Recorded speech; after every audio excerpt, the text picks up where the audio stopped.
क्या करते थे भैया, भागते रहते थे दावा वाले। मित्रों को शेयर करो कि देखो भैया सर ने क्या कहा है आपके बारे में, क्लियर। और सब्सक्राइब आप बने रहिए एंड तक, अंत तक। टीचिंग मेथड है हमारी स्टडी फॉर आर्ट्स फैमिली को ज्वाइन करते हैं तो आपको बहुत सारी सुविधाएं प्राप्त। अच्छी पुस्तक,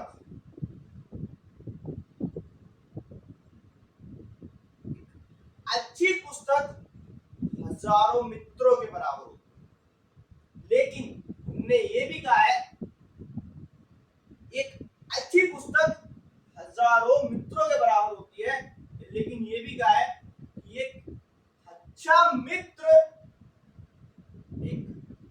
मित्र पुस्तकालयों के बराबर होता है। अब सब आदाब, जय हिंद, जय भारत। एक बार फिर से हम पढ़ने जा रहे हैं पार्ट 2। आगे हमने लास्ट वीडियो में देखा अल बिरूनी को, जिसका अगर आपने अल बिरूनी वाला वीडियो अभी तक नहीं देखा है तो आप जल्दी जाइए, आपको ऊपर एक हेडिंग आ रही होगी कि अल बिरूनी, क्लिक करिए, पहले उस वीडियो को देखिए, फिर आपको बहुत आसानी से समझ में आ जाएगा। क्योंकि हमारी जो टीचिंग मेथड है, यानी कि जो पढ़ाने का तरीका है, तो हम नहीं, हमारे विद्यार्थी कहते हैं कि भैया सर आपका बहुत ही ज्यादा उत्तम है, तो आप भी इसका थोड़ा सा फायदा दीजिए, आप भी हमारे चैनल को सब्सक्राइब कीजिए, आप हमारी भी स्टडी फॉर आर्ट्स की फैमिली से जुड़िए, हमें फॉलो करिए इंस्टाग्राम पे, फेसबुक पे। इंतजार किसका कर रहे हो आप, जल्दी आइए हमारे साथ, जुड़िए हमारी फैमिली में, ठीक है। चलिए आगे बढ़ते हैं, हमारी स्टडी फॉर आर्ट्स फैमिली को ज्वाइन करते हैं तो आपको बहुत सारी सुविधाएं प्रदान की जाएंगी, क्लियर। बाकी आपकी इच्छा, कोई दिक्कत नहीं, आप बने रहिए एंड तक, अंत तक। इसमें हम कवर करेंगे इब्न बतूता को, जिसकी पुस्तक का नाम है रियल लॉ। अब हम आपको बताएंगे ये व्यक्ति थे कैसे, ठीक है। चलिए हम बात करते हैं किसकी, इब्न बतूता यात्री था, भारत में 1333 ईस्वी में आया था।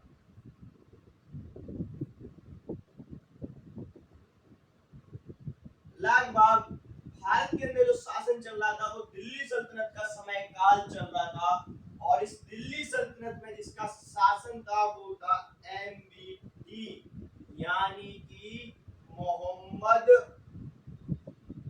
बिन तुगलक, ठीक है। इसकी पुस्तक का नाम रियल लॉ था। अब ये भारत आया कहां से था, ये आया था मोरक्को से। कहां आया था, मोरक्को। इसका स्थान गांव कहां था, इसका देश कौन सा था, मोरक्को था, ठीक है। अब इसकी प्रकृति कैसी थी भैया, ये हठीला यात्री था। हठीला मतलब, हठीला यात्री था। अब हठीला से ना गोविंदा का डायलॉग याद आ गया होगा, जल्दी कमेंट में करो गोविंदा का कौन सा डायलॉग है, ठीक है। हठीला यात्री मतलब भैया जिद्दी यात्री, जो पकड़ लिया। सच बताना, तुम लोगों ने भी अपने मम्मी पापा से जिद करी है ना कि नहीं मुझे तो कैरम चाहिए तो मैं लेके ही रहूंगा, ये वो व्यक्ति था, ठीक है। अब इसकी खासियत क्या थी बच्चों, इसकी खासियत ये थी कि ये कहता था कि जो ज्ञान अर्जित करना है वो पुस्तक से नहीं करना, पुस्तक से नहीं ज्ञान प्राप्त करना, बल्कि हम किससे करेंगे, यात्राओं से करेंगे। किससे करेंगे बच्चों, यात्रा करेंगे, और इस यात्रा से जो ज्ञान प्राप्ति होगी उस ज्ञान को ये असली ज्ञान कहता था, अनुभव, एक्सपीरियंस, ठीक है बच्चों।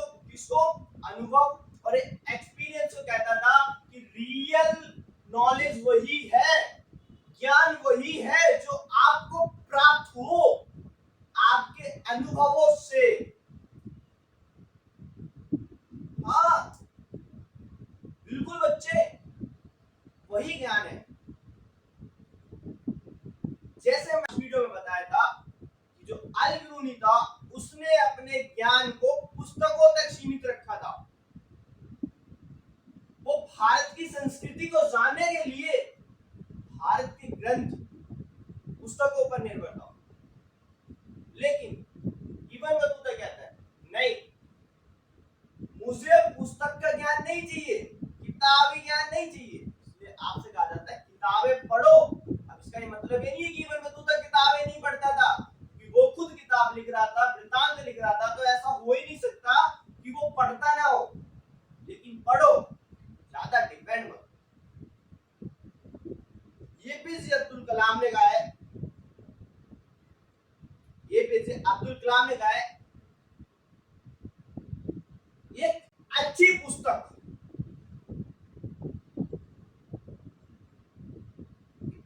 अच्छी पुस्तक हजारों मित्रों के बराबर होती। लेकिन उन्होंने ये भी कहा है, एक अच्छी पुस्तक हजारों मित्रों के बराबर होती है, लेकिन ये भी कहा है कि एक अच्छा मित्र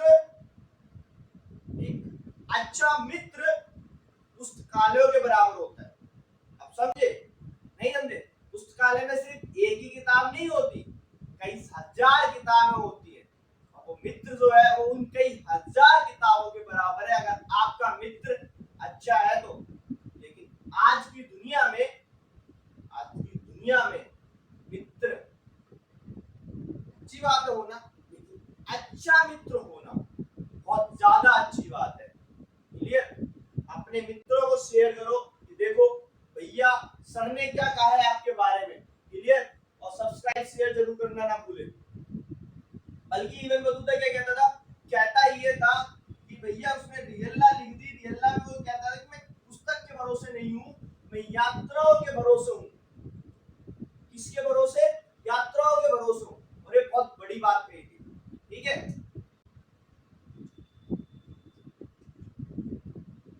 इब्न बतूता की पुस्तक का नाम मैंने अभी आपको बताया, रिहल्ला था।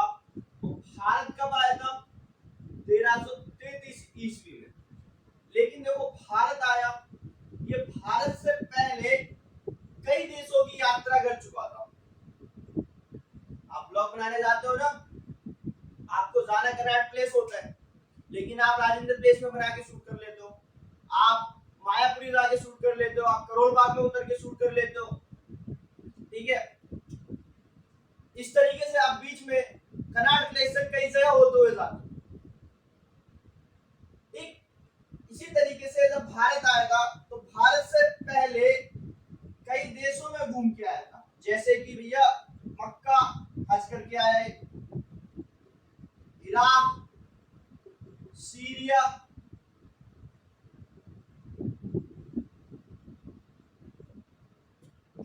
सीरिया, मक्का, ठीक है, फारस, ओमान, फिर आया था भारत, और भारत के बाद एक आ गया मालदीव, श्रीलंका और चीन। ठीक है? और चीन के बाद सीधा गए अपने गांव, जिसका नगर था मोरक्को देश। कौन से देश गया? मोरक्को गया। ठीक है? हाँ, कहां गया? मोरक्को गया। जब ये दिल्ली आया, भारत आया, तो आपको पता है कि भारत में इस टाइम शासन किसका था? शासक थे मोहम्मद बिन तुगलक। ये पढ़ा लिखा था, नॉलेजफुल ज्ञानी था, ज्ञानी इंसान था, कई सारे देशों में घूम के आया। तो ये इन शासक से, मोहम्मद बिन तुगलक साहब से मिलना चाहता था। और जब ये मिलना चाहता तो ये भी उत्सुक थे कि भैया मुझे भी मिलना है, इतना बड़ा ज्ञानी इंसान है कौन जो हटीला यात्री है, जो अपनी जान जोखिम में डाल के यात्राएं कर रहे हैं। ठीक है? हाँ। ठीक, तो गया, और जब ये गया तो शासक इससे इतना प्रसन्न हुआ कि भैया मोहम्मद बिन तुगलक ने दिल्ली का काजी नियुक्त कर दिया। काजी मतलब न्यायाधीश, जिसको हम जज कहते हैं। क्या नियुक्त कर दिया? जज की पोस्ट पे नियुक्त कर दिया। बहुत अच्छा। एक व्यक्ति आता है बाहर से, शासक को प्रसन्न करता है अपने ज्ञान से। एक व्यक्ति आता है बाहर से, शासक को वो प्रसन्न करता है अपने ज्ञान से, बुद्धि से, नॉलेज से। गिफ्ट लेके आता है उनको, आगे बताऊंगा क्या गिफ्ट, क्या उपहार लेके आया था मोहम्मद बिन तुगलक के लिए। ठीक है? तो प्रसन्न होकर काजी न्यायाधीश के पद पे नियुक्त कर दिया जाता है। ज्यादा दिनों तक नहीं रहा। शासक और इब्न बतूता के बीच में कुछ गलत फहमियों की वजह से दिल्ली के शासक मोहम्मद बिन तुगलक इब्न बतूता को गिरफ्तार कर लेते हैं और कैद में डाल देते हैं।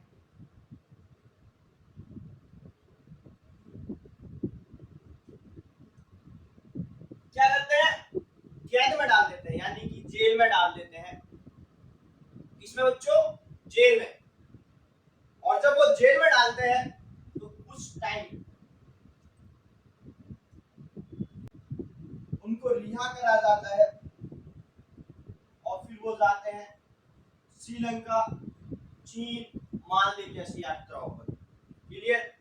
ठीक है। अब आपको समझ आया होगा कि इब्न बतूता था ये जिद्दी यात्री था और इसका शौक भी था यात्राएं करना, हॉबी। किसी का पबजी हॉबी होता है, किसी का फ्री फायर हॉबी हो जाता है, किसी का मारियो गेम हॉबी होता है, किसी का GTA 5 हॉबी हो जाता है। तो इसका हॉबी थी यात्रा करना। किसी का YouTube पे चैनल बनाना हॉबी है, कई सारे चैनल बना के रखे। और मेरा काम है, मेरी हॉबी है पढ़ाना और आपका काम है पढ़ना। आप जल्दी से सब्सक्राइब करो, शेयर करो, अपने मित्रों को भेजो और उनसे बोलो कि तुझे भी पास होना है, क्योंकि तू मेरा अच्छा दोस्त है, अच्छे नंबर लेके आना है। और कमेंट करो, कोई डाउट हो तो जल्दी जल्दी जल्दी जल्दी जल्दी। और अगर आपने फर्स्ट पार्ट नहीं देखा तो जल्दी जाकर फर्स्ट पार्ट भी देखो, क्योंकि वहां बहुत मजेदार था। 33 में भारत आता है तो लगभग 1354 वापस अपने घर जाता है, वापस अपने घर चला जाता है। क्लियर? इब्न बतूता कुछ चीजें बताता है, वो विवरण देता है इसमें रियल्ला में। सबसे पहली चीज, यात्रा के दौरान परेशानी। वो कहता है कि भैया यात्रा करना आसान नहीं था, चुनौतीपूर्ण था। क्या था? चुनौतीपूर्ण था, कठिन कार्य था। क्यों? क्योंकि देखो कई बार क्या होते थे, डाकुओं द्वारा आक्रमण कर दिया जाता था और लूट लिया जाता था।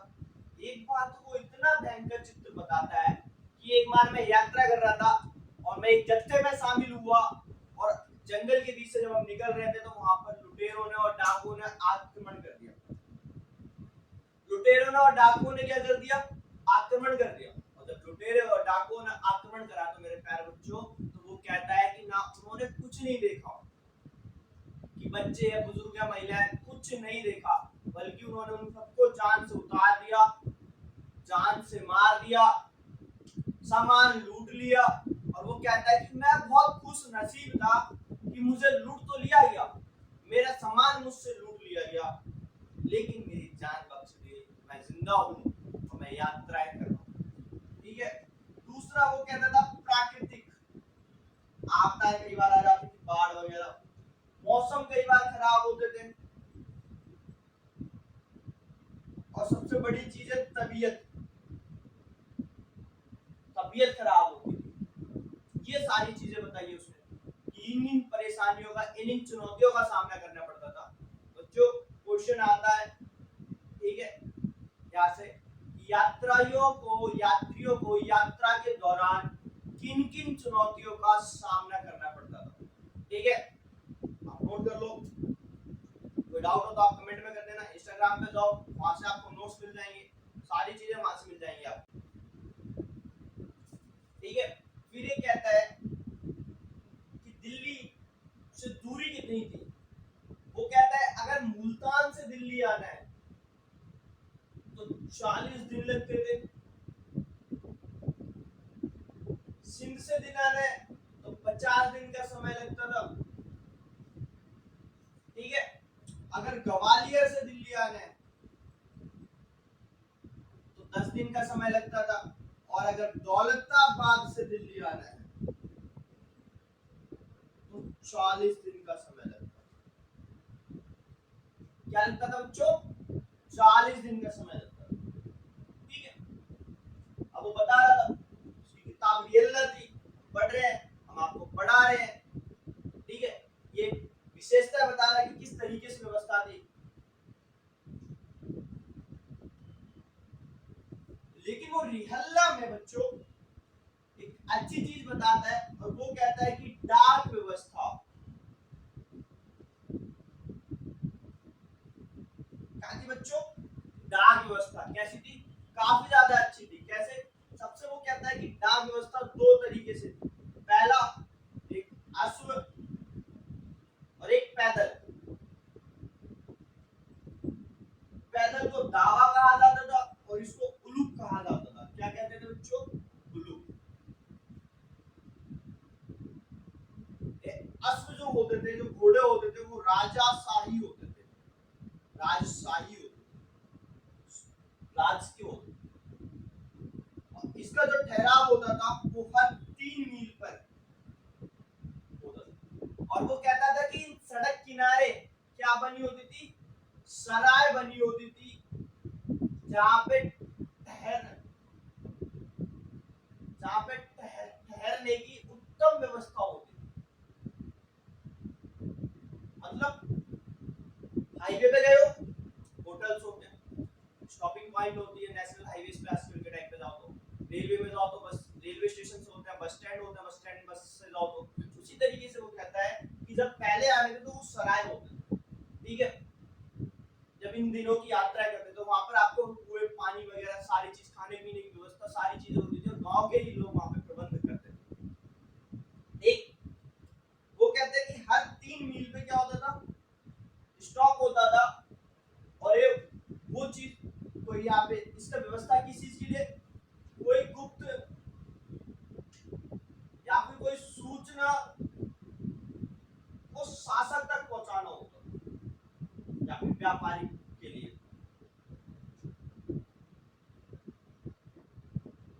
ठीक, इसके लिए 1 मील में 3 ठहराव होते थे, ये जो दावा पैदल होते थे। अब इनकी खासियत क्या थी, देखो कई सारे लोग जहाँ ये रुकते थे, सराय बने होते थे, वहां पर ऑलरेडी बैठे होते थे, ठीक है। ये दौड़ते रहते थे और एक लंबा लगभग 2 फुट 2.5 फुट हाथ में डंडा लिए होते थे, ठीक है। और उसमें घंटियां बजाए होते थे ताकि जब नेक्स्ट स्टॉप आए, अगला जो ठहराव आए, तो उस पे जो इंसान थे, टाइम बचाने के लिए, समय बचाने के लिए, उसको पहले ही सूचना प्राप्त हो जाए कि अब तैयार हो जाओ, अब रेडी हो जाओ, अब भागना है। तो ये भागते रहते थे, क्या करते थे भैया, भागते रहते थे दावा वाले, ठीक है। और उलुक वाले ये घोड़े से अपनी टाइम व्यवस्था करते थे। और वो कहता था कि अगर सिंध से दिल्ली आने में 50 दिन लगते थे तो किसी गुप्त व्यवस्था को, गुप्त सूचना को सिंध से दिल्ली आने में सिर्फ 5 दिन का समय लगता था। कितने दिन का, 5 दिन का समय लगता था। और एक चीज याद रखना, अश्वों का ठहराव 3 मील पे एक होता था और पैदल जो दावा होते थे उनको 1 मील में 3 जगह ठहरने का स्थान होता था। 3 जगह आदमी बदलते थे कि एक इंफॉर्मेशन वहां, उसके बाद वहां, उसके बाद उस व्यक्ति को जाती थी, क्लियर। और सूचना वो कहता है कि दौलताबाद से, अगर दौलताबाद से 40 दिन लग रहे हैं तो 4 दिन में वो सूचना आ जाती थी। इतना उत्तम डाक व्यवस्था थी, इतनी अच्छी डाक व्यवस्था थी, ठीक है। आप लोग समझ पा रहे होंगे, बिल्कुल, ठीक है। ये कहते थे नहीं बेटा, देखो शहरों के बारे में इवन मधुदा ने बताया है। क्या बताया, देखिए मैं बताता हूँ। एक आपकी शहर घनी आबादी के होते थे। आबादी कैसे होती थी, घनी, आकार में बड़े होते थे, ठीक, सही बात है। केंद्र थे किस चीज का, आर्थिक और सामाजिक केंद्र। सबसे बड़ी बताई कि उस हर बाजार में, शहरों के जो बाजार होते थे उनमें मंदिर और मस्जिद दोनों होती थी।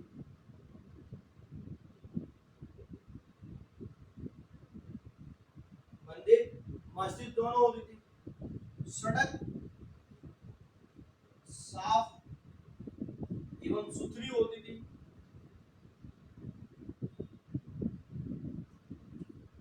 सड़क कैसे होती थी, साफ एवं सुथरी होती बाजार में सभी वस्तुएं मिलती थी, सभी वस्तुओं के बाजार होते थे। उसने दो शहरों की तुलना करी, एक दौलताबाद और एक दिल्ली। वो कहता है दिल्ली भी काफी बड़ी थी और दौलताबाद भी काफी बड़ी थी। वो कहता है कि दौलताबाद भी दिल्ली को चुनौती दे रही थी। दिल्ली के आकार में बड़ी थी, बाजार व्यवस्था अच्छी थी, बस दिल्ली में शासन व्यवस्था थी। क्या थी बच्चों? शासन व्यवस्था थी। इसलिए इसने कहा कि दौलताबाद और दिल्ली कोई एक दूसरे से ज्यादा वो नहीं है, ठीक है, दोनों एक दूसरे की टक्कर में देते हैं। दौलताबाद दिल्ली को भी क्या देता है? टक्कर देते हैं, ठीक है। ये चीज उन्होंने कहा है, ठीक। बाजार व्यवस्था के बारे में ये कहा है, क्लियर है? अगला जो हम देख रहे हैं वो देख रहे हैं बच्चों दास व्यवस्था।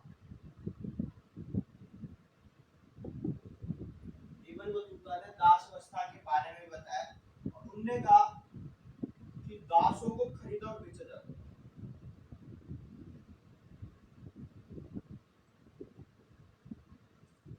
खरीदा एवं बेचा जाता था। और क्या? उपहार में दिया जाता था।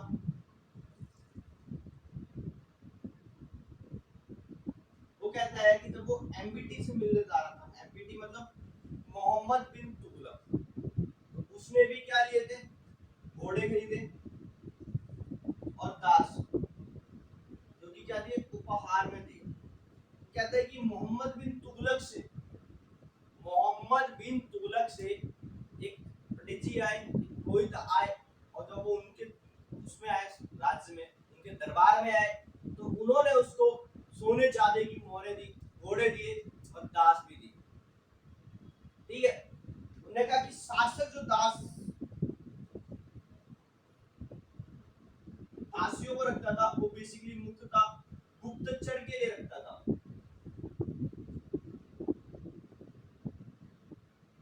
किसके लिए रखता था? गुप्तचर के लिए। गुप्तचर व्यवस्था होती थी, उसके लिए वो रखता था, ठीक है, ताकि उनसे पता चले कि कोई शासक के खिलाफ कोई षड्यंत्र ना रच रहा हो, ठीक है। दासियां क्या काम करते थे? घर का काम करते थे। दास पाल की उठाने का काम करते थे।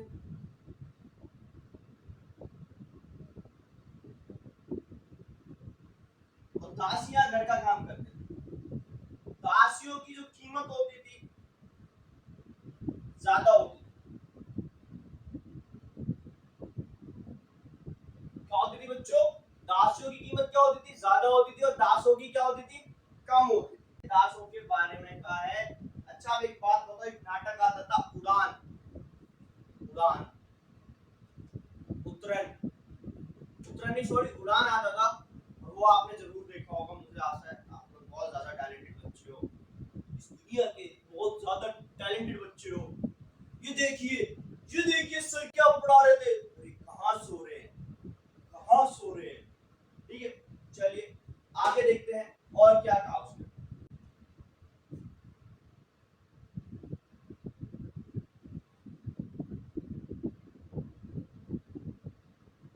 पान और नारियल। देखो, पान और नारियल, सबसे पहले पान देखते हैं। पान वो कह रहा है कि जो पान का पौधा होता था उसमें फल नहीं लगता था। अंगूर की लता होती थी, क्या होती थी? अंगूर की लता होती थी। उस लता का पत्ता यूज करते थे। क्या करते थे? पत्ता का उपयोग करते थे। और किस चीज के लिए? चबाने के लिए। किसके लिए? चबाने के लिए। किसके लिए करते थे? चबाने के लिए करते थे। इसको चबाते किसके साथ थे? सुपारी के साथ। किसके लिए साथ? सुपारी के साथ बच्चों, ठीक है। दूसरा वो कहता है नारियल। वो कहता है नारियल क्या? नारियल एक काफी बड़े आकार का फल होता था, जिसकी वृक्ष की तुलना उसने खजूर के पेड़ के साथ की है। और नारियल को मानव के मुंह के समान, मानव के सिर के साथ, ठीक है। क्यों? वो कहता है कि उसमें दो छेद होते थे जो उसकी आंखें बताती थी, ठीक है। जो नारियल के ऊपर रेशा होता था उसको उसने बाल से तुलना करी है, वो कहता था इसका उपयोग रस्सी बनाने के लिए करते थे।